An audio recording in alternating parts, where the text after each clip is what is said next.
ଦିନେ ସୁଦାମା ଶ୍ରୀକୃଷ୍ଣଙ୍କୁ ପଚାରିଥିଲେ, ପ୍ରଭୁ ସମ୍ପର୍କ କାହାକୁ କୁହାଯାଏ?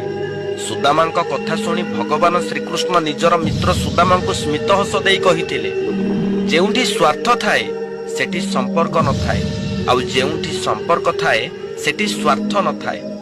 ଅର୍ଥାତ ବିନା ସ୍ୱାର୍ଥରେ ବନ୍ଧା ଯାଇଥିବା ଡୋରିକୁ ସମ୍ପର୍କ କୁହାଯାଏ।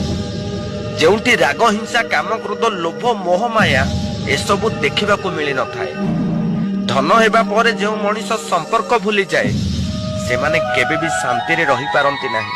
କିଏ ଜାଣେ ଆଜିର ଜୀବନର ମୂଲ୍ୟ କାଲିର ମଶାଣିରେ ଥିବ। ଆଜିର ଧନୀ କାଲିର ଭିକାରୀ ହେବା ପାଇଁ ବେଶୀ ସମୟ ଲାଗିବନି। କାଲିର ଭିକାରୀ ଆଜିର ଧନୀ ହେବା ପାଇଁ ବେଶୀ ସମୟ ବି ଲାଗିବନି। ଏ ଜୀବନରେ ଛନ୍ଦ କପଟ କରିକି କେତେ ଦିନ ଆମେ ବଞ୍ଚିବା?